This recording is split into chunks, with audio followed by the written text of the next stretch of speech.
Thank you very much for staying with KBC Channel 1. This is BizCheck, and my name is Betty Kiptum. Brian Moraro is my colleague on the sign language interpretation for this second hour, where we shall be discussing pig farming. And today I have Dr. Victor Yamo, who is the CEO of Global One Health Advocacy Alliance, as well as Dr. Sharon Zigadi, who is the General Manager of Rosemark Division at Farmers Choice Limited. Thank you very much for joining me. Asante Betty. Karibuni sana. So I will throw this question to you, Dr. Zigadi. Yes. Let's start with where pig farming is in Kenya right now. Pig farming in Kenya, thank you first of all, Betty, for Right. having me on the show. It's a pleasure to actually have a conversation about pigs. The industry has been gaining traction quite a bit over the years. So currently, in the last 5 years or so, the numbers of pigs farmed in Kenya have grown by about 50%. I think the current statistics that we have in the country are that the pig population Right, is at let's, about... I'm informed we need to sort out your mic so that Kenyans can hear exactly what you're saying. Okay. Nicely. I will throw the same question to you, Dr. Yamo, please. Oh, okay. Right. Thanks, Betty. I think, as Dr. Sigadi has been saying, pig farming has continued to grow. Many years ago, we used to have a little bit of pigs, and people didn't understand how pig production and consumption. However, over the last 5 years, pig production has grown. A few years back, when we did some survey with FAO, it was said that the average, that Kenyans eat about 14 kilos of meat per year, per person per year. And out of that 14 kilos per person per year, pig was just about 2%. Gradually, what consumption has to be. If you are driving around, you can see we are beginning to have pig butcheries, pig eateries, just a sign that people are beginning to go towards that meat as for consumption. And I think partly it's driven by the fact that people believe that pig is healthier than, but Sharon will tell you that they actually all red meat. There's no classical difference. Okay. So essentially, pig farming is growing and consumption is growing, and that's why there's International Pig Day on Saturday, just to look at what is happening in the industry, to drive a bit of consumption, but also to look at the pig itself. As we use the pig, are there certain things that we need to be looking at and laying emphasis on? Example, the welfare of that animal. Right, which we shall be discussing at length during this conversation. Zigadi, now let me bring you in, Daktari. Yes. He said that pig meat is also red meat.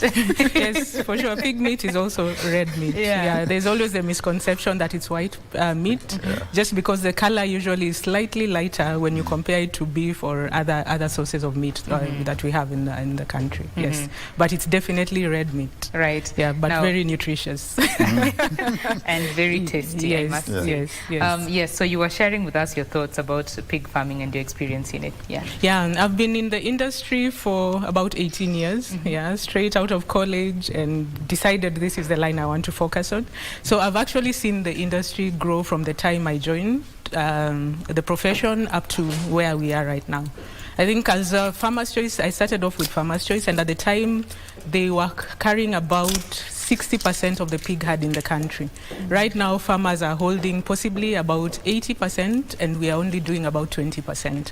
So it's been a space that it has been, amazing to watch grow, getting farmers to actually appreciate what they can do with pigs, or what they can get out of pigs in the way of building their livelihoods and actually a sustainable livestock farming.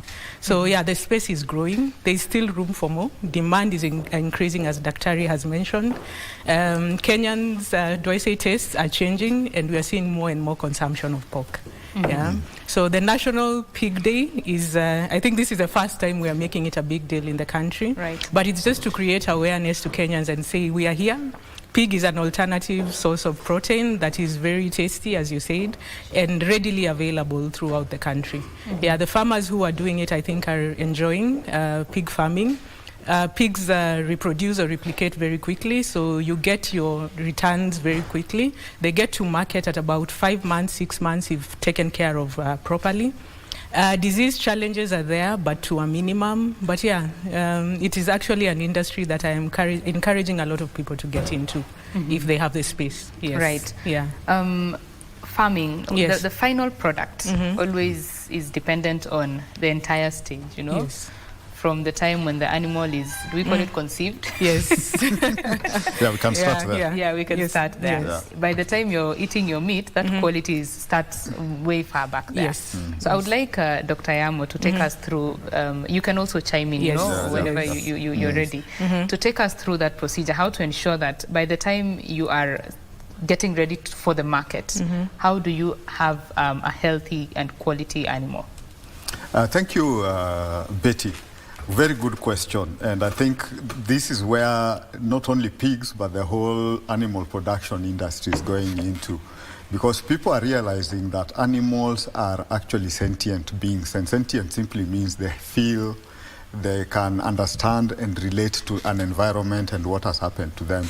And that is why over the last couple of years, a lot of emphasis in production system has been on animal welfare. Because if you take care of the welfare of that animal, it is able to produce optimally. We normally say a happy animal is a happy producer. You get more productivity, but you also get a better quality product. And so in terms of welfare, if I can just use that term, of that animal, there are 5 fundamental things that we look at. And if you go into welfare, they'll tell you, don't say animal rights, because as welfare fellows, we say animals don't have rights. They have fundamental freedoms. And there's a classical difference there. The people who tell you not to eat meat, animals should be left, no experiments, are people who believe in animal rights, and that's an extreme position. The midway position, which is where we work with industry, is that animals have fundamental rights. There are 5 critical ones. I'll just go through them quickly. The first one is freedom from hunger and thirst, which is to say an animal must get food that meets its physiological need. And that just simply means the way you treat, the food you give a baby is different from what you and I as adults eat. The same applies to animals. There are various stages of feeds that they're supposed to be given, which meets nutritional requirements. A growing animal needs more proteins. An older animal like you and I needs more carbohydrate or energy sources, and that's the difference. So that's why if you go to the market, you'll find a starter, a grower, and a finisher diet in whichever animal you're looking at. So that's the critical thing. But the biggest thing from my experience in industry is that people forget that this thing called water is the biggest thing that you need to be looking at. If you don't have water, the animal cannot convert the feed that you're giving it. It will not even eat enough, and that's where the problem starts. In terms of food safety, if the water is contaminated or the feed is contaminated, your end product will be contaminated. And what I think Kenyans need to understand is that whatever you give that animal ultimately gets onto your plate. And I usually use a very simple example. If maize goes bad in Betty's village, the most likely thing is they'll give it to animals, the chicken or something. True. That's what you do. But the reason why you don't want to eat that maize will affect that animal. So if it's mycotoxins, those toxins will affect the animal. Certain animals even react more severely than you and I react to that mycotoxin. But that mycotoxin will also end up in the meat, the egg, the milk. And that is part of what now Kenya Bureau of Standards look at. With that product, is it wholesome? Does it have antibiotics if you fed it antibiotics? Does it have mycotoxin if the maize was rotten? Does it have contamination because we collected water from a place that was not acceptable? So the rule of thumb we usually say is if you can't drink the water, don't give it to the animal. So one of the things farmers know Yamo for is when you get into the chicken house, you must drink the water, or the pigsty. You must drink the water you are giving it, or taste the food. So that's the first one. The second one is freedom from discomfort. You can see we are sitting here in a very comfortable environment. The lights might be disturbing some of us, but that's okay. The same applies to the animal. If the ventilation is poor, or there's too much ammonia because the droppings are not being cleaned, then that gives a problem, and that is your beginning of your disease problems. Because hygiene and sanitation, good, comfortable environment is critical. One of the things I learned when I started working with pigs, not as long ago as Sharon here, is that pigs are the cleanest animals, by the way. Contrary to popular opinion. Pigs are the cleanest animals. They are the only animals that when you put them in a pen, they will designate a corner for their bathroom business, and another corner for sleeping. And they will never mix the two. The chickens will do their business everywhere, same to cows. So that environment is so important. Is it good ventilation? Is it clean so that there's no contamination? Is it spacious so that they're not on top of each other? Remember the days of COVID spaces, the spacing is the same thing. In animals, you have what you call stocking density. How many animals can you fit in a place? Farmers have this misconception that I can put as many animals. The more animals you have, if they're beyond a certain capacity, you're even stressing the animals, so their capacity to produce goes down. So that's the second. The third one is freedom from pain, injury, and disease, which essentially says you need to ensure the animal does not get sick. Part of it is hygiene. How clean is that house? The farmhand who's going inside there, is he clean? Does he have clean overalls? Is he, because he's going to handle feed, if he's contaminated, his hands are dirty, it will get into the feed, it ends up in the animal, it becomes a human problem. Is the animal vaccinated? Because part of what people say, we have to vaccinate. So just like a child, all animals have a vaccination program, and in the pig industry, there is certain diseases we must vaccinate. I know you know the story of vaccinations in cows recently. So that's part of the process. There's no difference. There's certain things. We vaccinate animals for two reasons. One is for disease control. There are diseases that are zoonotic. That is why I work for a One Health organization that move from animals to humans and vice versa. Anthrax is a good example. So if you don't manage it at animal systems, it explodes in human systems and it's a major problem. Then there are also trade-sensitive disease. Sharon will tell you there are diseases, if they get, that international market they're looking for will not buy that product. Not even get it in their establishment. Even just a rumor that there was an outbreak of a certain disease closes the market. Closes the market. So that is part of the reason why we must handle diseases critically. But remember that freedom is about ensuring the animal is not pained. So it's freedom from pain, injury, and disease. We need to look at how we transport animals. I know if you go to some of our villages, you find pigs tied behind a motorbike.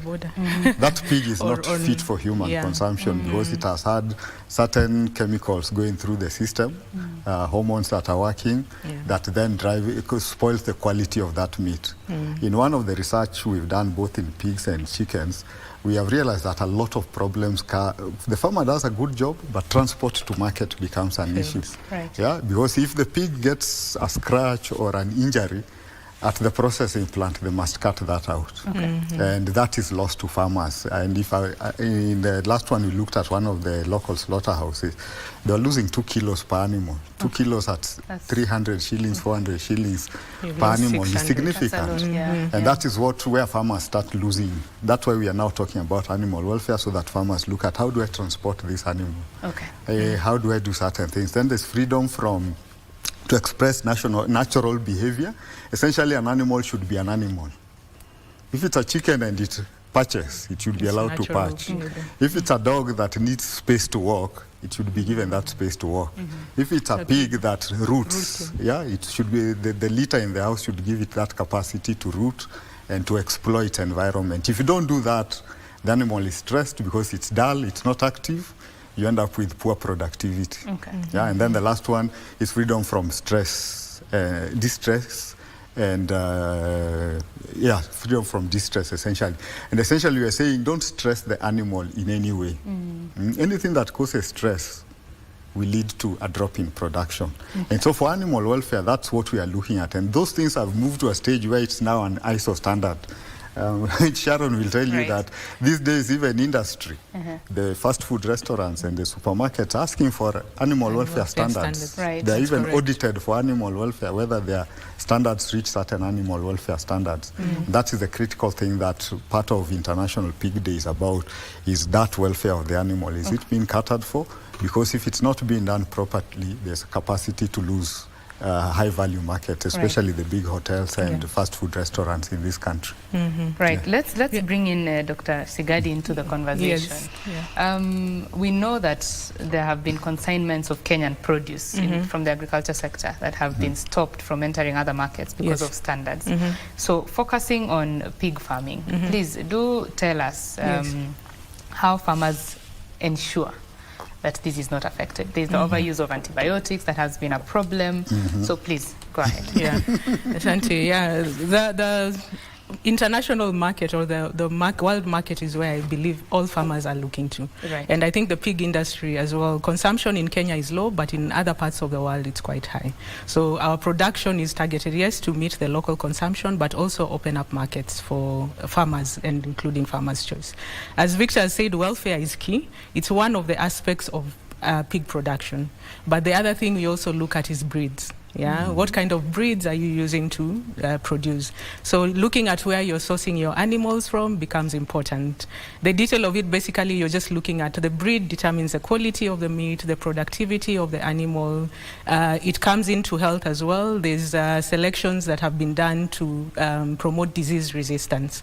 So when you're looking at the breeds, that is all factored into. He's talked about feeds again. The different types of feed determine the quality of meat at the end of the day.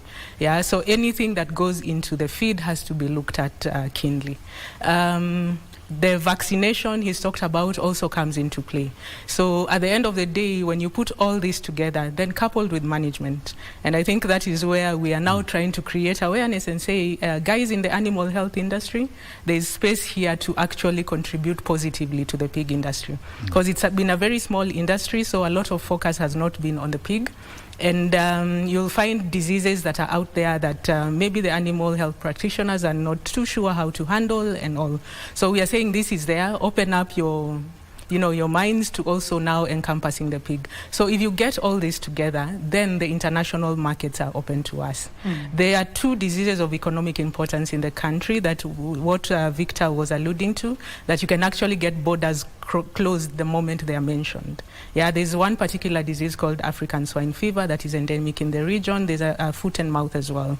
So for pigs, what we actually try and do is what we call biosecurity. You're ensuring that your pigs are kept in we call them, like, I'll just say a closed herd, where you're managing your animals such that you're controlling any visitors coming onto the farm, you're controlling the quality of the feed, you're controlling, to some extent, even the air that they're coming into. When you're introducing new animals, you're making sure that where they are coming from is a disease-free area or zone, or certain diseases are not in that area. So if you practice all those things, then the international markets would be open to us as well. So put that together with the welfare and the quality where the breed starts, then you have a quality product that you can actually put in the market and compete with anywhere else in the world. Right. Yes. One of the biggest challenges that farmers have been facing across board has been the cost of feed. Yes. Yeah.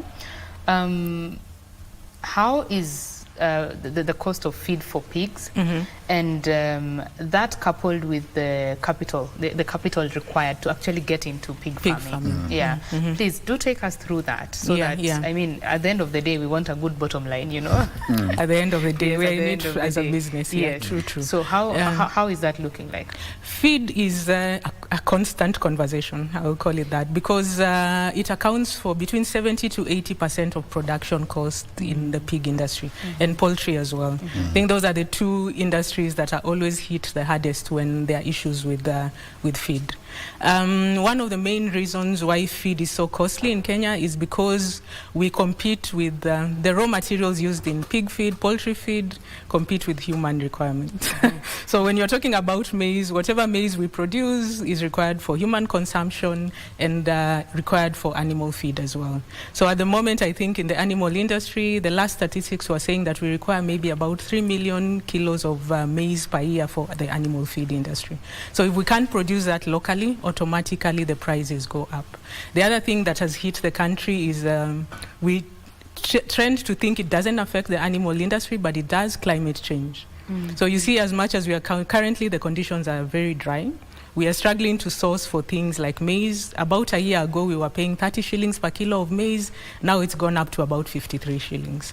Yeah, so the key area that we are starting to say, can we look at animal feed separately from human feeds in terms of even taxing and what? If we were to import maize, yeah, could we have something separate for maize? If we are growing maize in Kenya locally, there is an aspect that we could consider something like yellow maize for animal feed and keep white maize for human consumption. So these are discussions that are constantly happening. We use wheat as well, wheat and wheat byproducts in animal feed. World market prices go up because a lot of our wheat is imported as well. Then again, feed costs go up. So it's a constant conversation. I know through various associations, through the ministry, we are actually trying to just get the message to the government that we actually need to focus on this. Because if that is not sorted out, then at the end of the day, food on the table becomes very expensive. Right. And that kills the industry before we even start talking. Yeah, so that is a key, how do I say it, pressing point for the pig industry and the livestock industry as a whole. Yes. Dr. Yamo, thoughts on that? Yeah, I think we need to look at our financial bills and our tax regimes, because I think part of it is the tax that comes into play when you are in the products used in milling feeds. Yeah. And which is a discussion we've had for many years. I come from the chicken industry, it's a constant discussion, and that's partly why you find our products slightly more expensive compared to even our immediate neighbors, because that tax is a bit different. Yeah. And then again, the aspects of exactly where do we grow this maize, because I think a land use policy is critical, because at this point in time, we seem to be moving into the highly productive areas of this country. I think the other thing from my end of the world, which is really going to affect us, is urbanization in this country, because we have 47 counties. Each is trying to build. I know one which is building a totally new capital city from what used to be there. And that is going into land which is arable. And that is essentially going to give us drama. In our neighboring counties, many years ago when I worked for the chicken industry, a few years ago when I went back to the same farmers that I used to work with in our neighboring county, 60% of them had left chicken production. And their excuse was, Daktari, it is easier to build a flat and collect rent than to grow food. I think these are things that Kenyans need to critically look at, because what are we saying? If we are not ready to conserve our agricultural land and use it for food production, somebody else will feed us. Yeah. And sometimes I feel a bit challenged, because Kenyans are saying eggs are coming from Uganda, milk is coming from the neighbors. But the question I pose is, what is our strategy around this thing if our arable land is being converted into buildings? It simply means food must come from somewhere. So that is something that we need to discuss. I think we need to have a clear, I've been to Zambia, which is a good example I give. There are very areas that are designated for production of maize for the feed industry. And that maize is specifically yellow maize, which Sharon will tell me adds color to the fat, etc. Looks a better product. So those are the things we are missing. We end up, the feed industry is running around on byproducts, byproducts of milling, byproducts of oil cakes, byproducts of this. We are not really strategically thinking about it, and it's a discussion that we need to have sooner than later. Yes. Otherwise, we will not be competitive regionally. When you listen to the issue of land use, I mean, it seems there's a lot of work that needs to be done from even the county government side, right? Yeah. Is this something that they are cognizant about, or we are just concerned with beautifying the urban areas and the devolved units? I'll start with you, Sigladi. Personally, I think we need to take a step. We've had a constitution for the last 25, this is the 25th year. Yeah. We need to take a step and ask ourselves exactly what are we trying to do? Because my feeling is we chase politics and forget the critical things. Yeah? If I was going to have a mkutano somewhere for politics, people will come. But when I say, let's have a discussion around pig production in this country, I get a very few people, very small number of people. Yes. And that to me is where we are losing it, the battle, because we are then just saying we'll be fed from elsewhere. Then we need to ask ourselves, what is our plan? I know Nairobi, zone Nairobi so that certain places it went, I am not very sure. And that's a discussion we should have nationally. I think the National Land Commission needs to be very clear which land is where and what is it being used for. Otherwise, we'll end up in situations where we are losing arable land to other things. And then climate change is making the thing even more complex, because the traditional, if I go back to my village, the traditional 2 rain season is no longer there. We are not sure when it starts and when it ends. And those things then have an impact on not only livestock production, but food crop security. Production and food security. Yeah. Right. Sigadi, I'd like to hear your thoughts on that. No, it is a real concern. Right. In fact, I think I would even encourage youth. You know, there's a tendency of people to move away from professions that are related to the agricultural industry and what. So it would be great to actually come back to that conversation and know that it is important to feed the nation, to feed the people, have food security. Because certain things like now, maize, we get majority of our maize from our neighbors. Yeah, whether it's for human consumption or animal feed, a big percentage comes from the region as opposed to what we are producing locally. I think what Victor mentioned, there's a lot of politics that has gone into that. And by the time the farmer is producing a bag of maize, you can't even afford it. Yeah, and those are the things that anyone looking into pig farming would be thinking, okay, what is the capital outlay I require to get into pig farming? And usually the first thing is like, where is my source of food? Right. Or feed for the pigs. Yeah. If I can't guarantee that, then pigs don't graze like cows, where you'd say I have an alternative, I'll bring in hay or something. And it is a conversation, serious one, that we need to have. And we've been trying to drive that through various avenues, and hopefully we'll be successful at the end of it. Right. Yeah.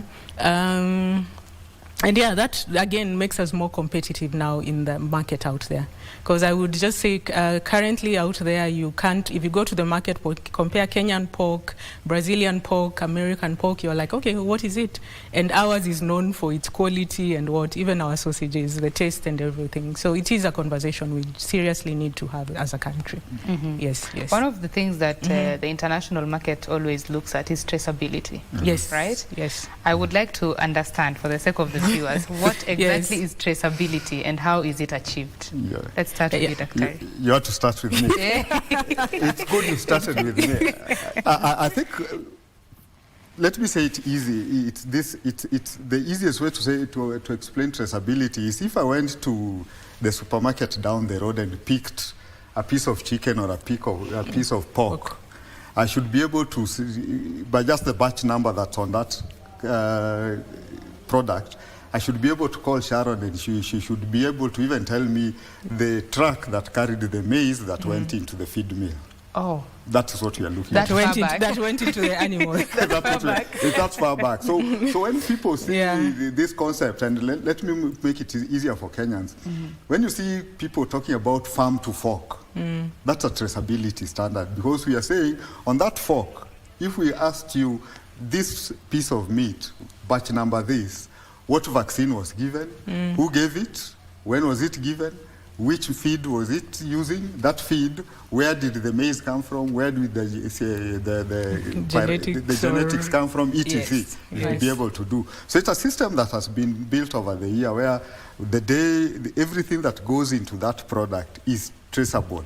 Right. Let me just stop you right there. Put a pause on it. Yes. We shall continue that conversation on traceability in a little bit. But first, let me take you to Lamu County, where President William Ruto is launching the off-grid solar access project. Let's listen into that.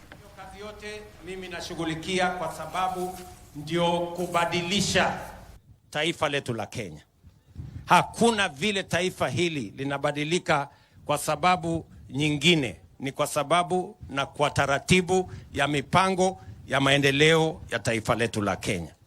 Ndio nawauliza ninyi watu wa hapa Ndao na watu wa Lamu hii, jameni, tuungane na tushirikiane. Umoja ni nguvu, kutengana ni udhaifu. Musikubali tutenganishwe na ukabila na chuki na migawanyiko. Hapo tutaharibu mpango na taratibu ya transformation ya taifa letu la Kenya. Na msiwajali wale matapeli, wale wachache ambao hawana mpango. Nimejaribu kuwasikiza kwa makini. Wale wanaongea kwenye mitandao, wanaongea kwenye maredio, wanazungusha maneno kwenye magazeti. Nimejaribu kuwasikiza kwa makini hawa watu wako na mpango gani. Ati mpango yao yote eti ni kumuondoa Ruto. Hawana mpango nyingine yoyote. Hawana sera, hawana mpango, hawana maoni, hawana maono, hawana chochote. Niwaambie wale mwenye kuweka viongozi na kuwaondoa ni Mwenyezi Mungu, sio nyinyi. Nyinyi msijisumbue kupanga kabila hii na kabila ile, kupanga huyu na yule, kupanga haya na yale. Nyinyi tafuteni sera. Hapa tunazungumzia barabara kwa majina. Nyinyi mnaongea ukabila kwa majina. Hapa tunapanga mambo ya maji na stima na social housing na affordable housing na kuunganisha hawa wananchi stima. Ndio ya muhimu. Tupange ajira ya hawa vijana, Kenya isonge mbele. Nyinyi hamuwezi kuturudisha nyuma kwa migawanyiko na ukabila na mambo ya duni. Na wauliza ndugu zangu watu wa Lamu, na wauliza ndugu zangu watu wa Ndao, Kenya hii ni inchi yenye. Well, that is President William Ruto speaking in Lamu County, where he is launching the off-grid solar access project. And of course, our reporters are on the ground and they shall be bringing us details as to what that particular event will bring forth in our subsequent bulletins. In studio, we continue with our conversation on matters pig farming. And this conversation is with Dr. Victor Yamo, who is the CEO of Global One Health Advocacy Alliance, as well as Dr. Sharon Sigadi, who is the General Manager at Rosemark of Rosemark Division at Farmers Choice Limited. Asanteni for staying with me. Yeah. Right, Dr. Yamo, before we went to Lamu, you were talking to us about traceability and what it is. So as I was explaining, it's about knowing exactly what goes into a product so that you're able to trace in case there's any challenges, we can identify. But for me, I think the important thing is for people, the farm to fork or traceability thing is about certain aspects of disease control. Because if you go back to disease, we want to know where did the disease come from. Let me give you a good example. COVID-19, it was said it came from a wet market in a place called Wuhan in China. They were able to narrow that down. That's exactly what we are trying to say. But it's not, traceability is not only about tracing the potential disease problems, it's also about managing what is going into a product. You know that this quality of maize is going into this product. You know that this quality of product. You also know which genetics is going, so that you're able to manage the whole process until the end, so that you are able to continuously have some improvements as you go along. But for animals, it's also about confirming that the animals that I sell to Farmers Choice, for instance, are actually animals.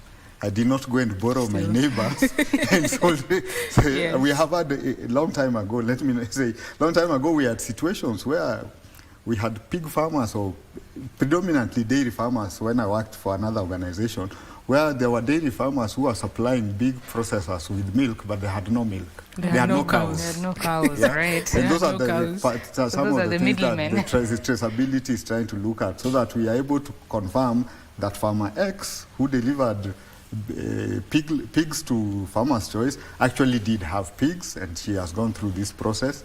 Part of traceability is about record keeping. We can go to the farmer and say, you have delivered 20 baconers. What did you feed them on? And you can easily see whether they actually has, because of the feed meet a certain level. But maybe Sharon, yes, I'd like to hear yes, how exactly this is achieved, you know, practically. Because like on our farms, we have our own farms as Farmers Choice with about 25,000 pigs. So, and we also work with farmers who hold another, I'll call them another 3,000 sows or 3,000 to 5,000 sows. So usually how we do our operations, you standardize. So for every operation on the farm, there's a standard operating procedure. Anyone walking in understands this is where I'm supposed to start if I'm dealing with a sow, a female that is pregnant, or one that is nursing, or a piglet that is 5 weeks old. Right from the time of how are they feeding, what kind of temperature are they supposed to be in, how much water are they supposed to drink, which vaccinations, deworming, in case we have a sick animal, how do you treat it? You mentioned antimicrobial resistance at some point. If I'm giving medication, which medication? How long is the withdrawal period? And that is all recorded, like he's mentioning. So that is where it starts. And then there's a lot of training that we also do for our farmers.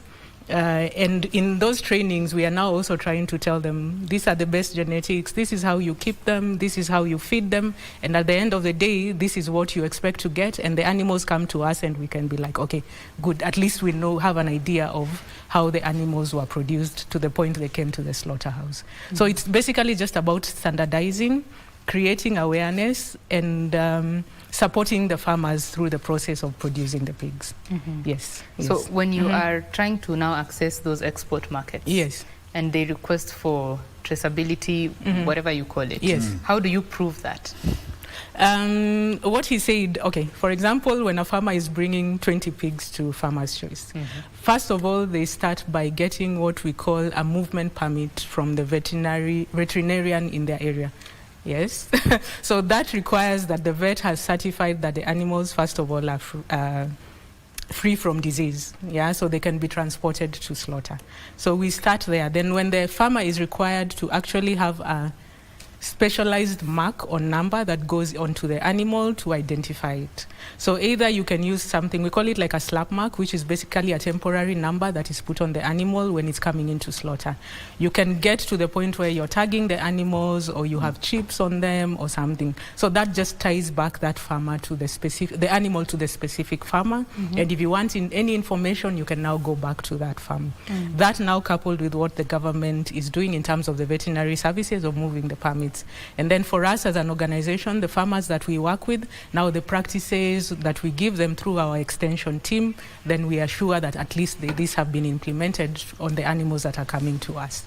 Yeah, so it's just a constant conversation with the farmers and constant visit, because we do quite a bit on the extension side with the pig farmers who are contracted by us. Right. Yes. We shall talk about that challenge of extension services in Kenya, right, in just a little bit. Yes. Let's go to Kisumu County, where Wycliffe Okech is standing by with a pig farmer to just get his experience and his challenges as he does the pig farming. Wycliffe, do take it away.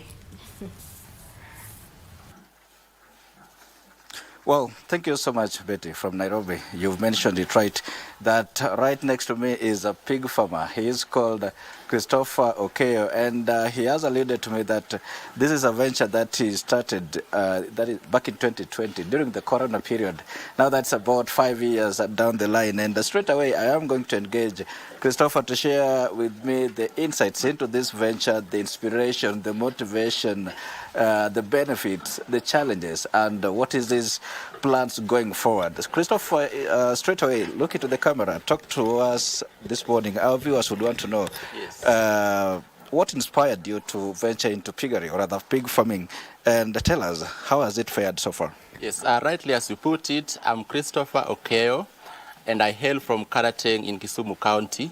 I'm a pig farmer and a businessman. I'm doing this pig for business. I started back in 2020 June at the peak of coronavirus and the lockdowns.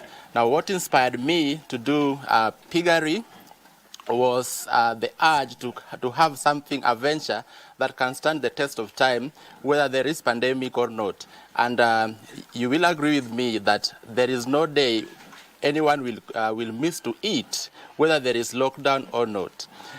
It was at a time when we were employed. I was a teacher at a school. Everything had gone to zero, no earning, and then I was left with some cash, around 3,000, that I said, okay, if I look back to my ancestry, my grandfather and my grandmother were real farmers. So what if I carved out a venture out of that history from the grandparents and do something that can earn me income? Now, so far, so good. We started with 3 pigs back in 2020. Right now we are doing over 40 pigs here. That is around 11 mothers and around 31 piglets.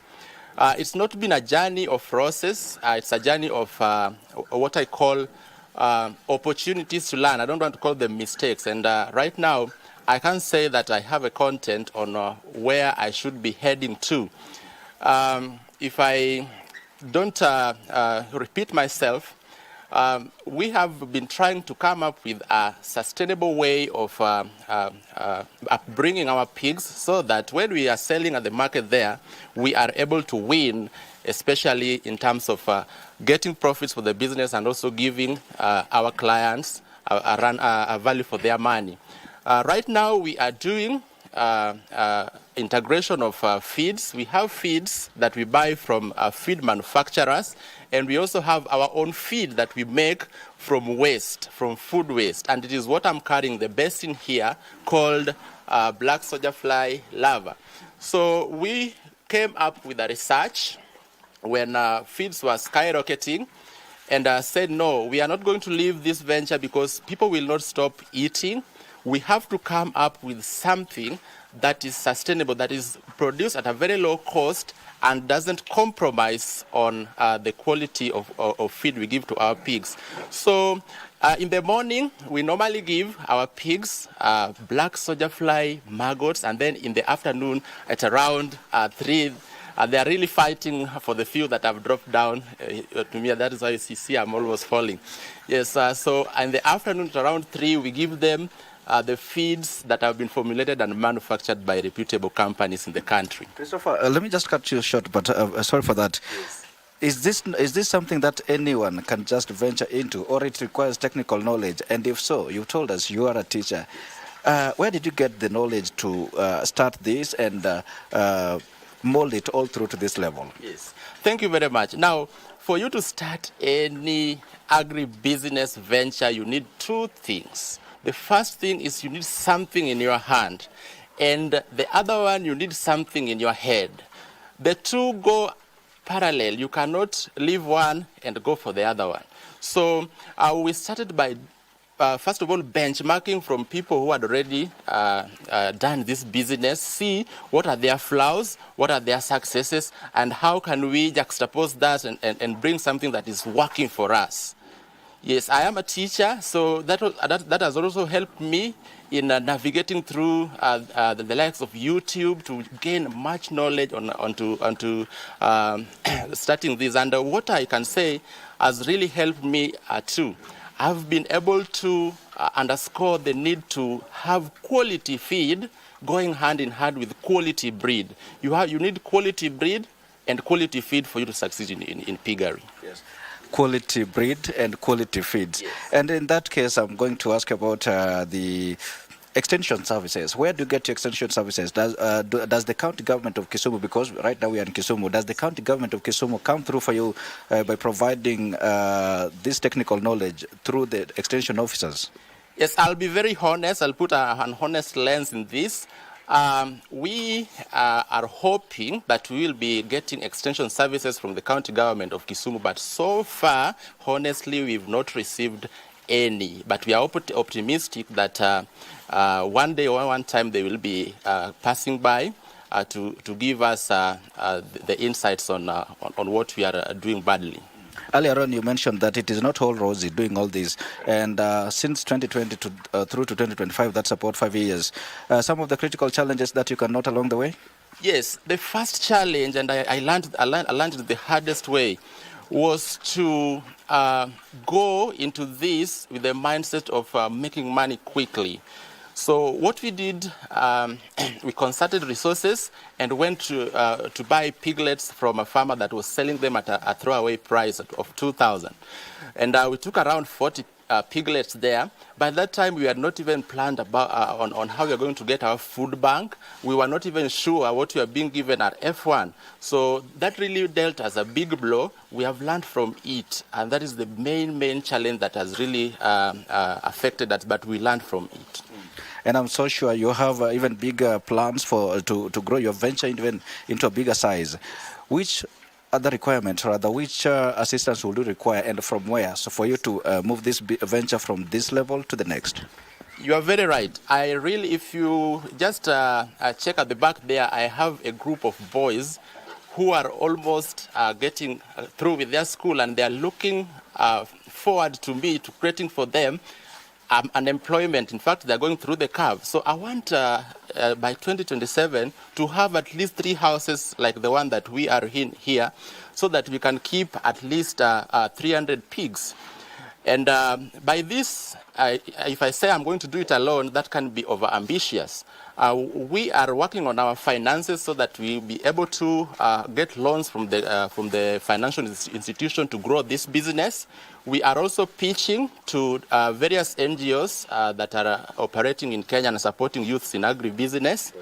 Yes, and we are also hoping that our customers, because those are the first people who are bailing us out, will be giving us more and more business opportunities. All right. Even as we head towards the end of this interview, tell us, which are your buckets? Do you sell them as they are? Or, I mean, how do you make money from this? And what message do you have for those, for anyone who will be looking to venture into this sort of initiative?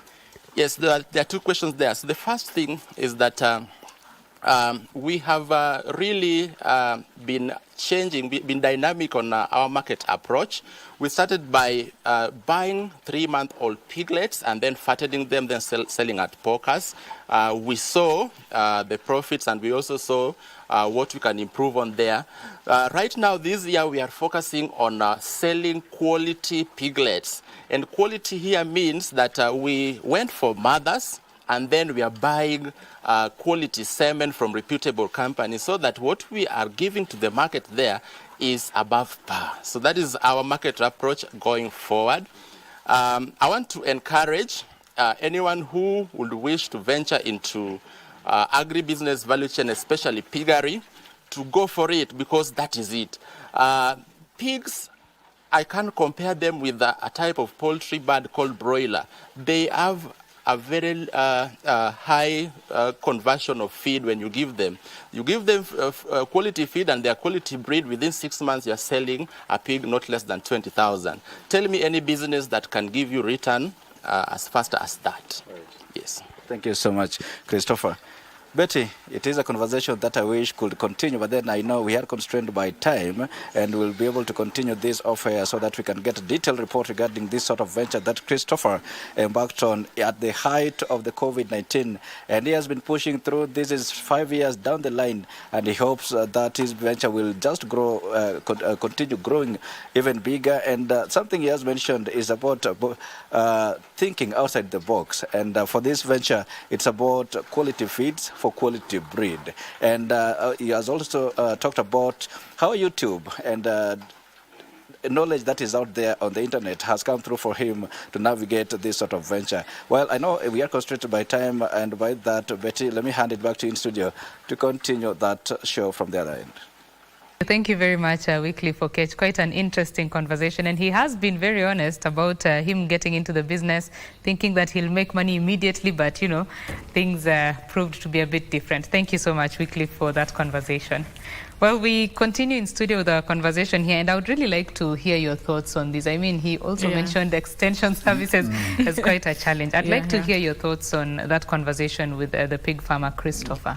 I'll start with you, Dr. Sigadi. No, kudos to Christopher. Right. I was actually, I'm quite impressed with his setup, with how he seems to have, you know, figured out a way on minimizing his cost, because one of the highest costs in animal feed is protein.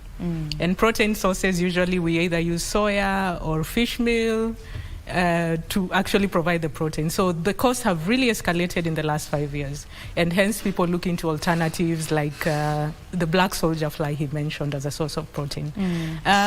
Breeds he mentioned as a very key investment when you're going into pig farming. So at least we are seeing farmers are now aware that if you want to succeed, breeds is one of your key things.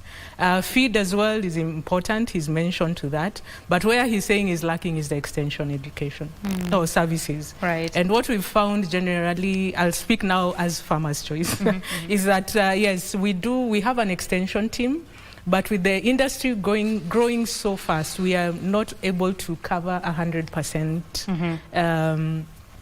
the farmers out there. So it would be really great if the government, county or national government can also pick up and help us with the extension services as well. Yes. Yeah. Right. Dr. Yamo, thoughts on that, and especially the extension services, that challenge? Great. I think it's a good question we've grappled with for a while, having been a chairman of the Veterinary Association and the board. The reality is that counties are not doing the right thing. Counties are not recruiting the extensions. And from a One Health perspective, broadly, the reality is that we will not solve our health issues until we solve our food issues. That's the harsh reality that this country has not understood. Yeah. We cannot have a discussion about medical services and leave veterinary services out of it. Because all the problems that end up in your medical facility are coming through animals and poor extension services. In fact, we need to move away from what we currently do, curative medicine, back to preventive medicine.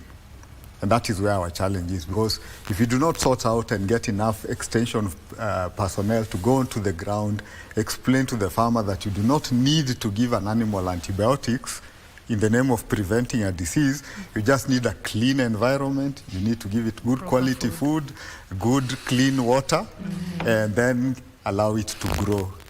That is where the challenge is. And so we find farmers doing a lot of tricks. Last year, I had the opportunity with a team of us to do what we call a knowledge, attitudes, and practices survey across 9 counties, looking at poultry, pigs, and dairy farmers. And one of the biggest things is exactly what Christopher was talking about, the feed quality. And so farmers have gone into other things. At least I'm happy him is talking about black soldier fly, which is something that people are looking at. But in some of the counties, people are talking about waste products coming from hotels, coming from restaurants, and in certain places in one of the counties that I will not mention here, they're even looking at medical waste because it's still biological products.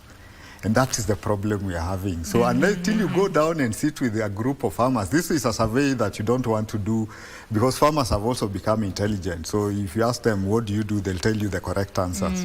But when you sit with them, they quickly start saying, no, but we collect waste products from the dump site, and there we find everything, medical waste, and a pig can eat anything.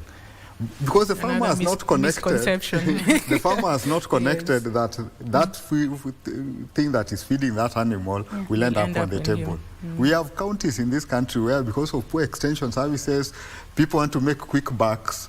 We have dead animals getting into our food chain.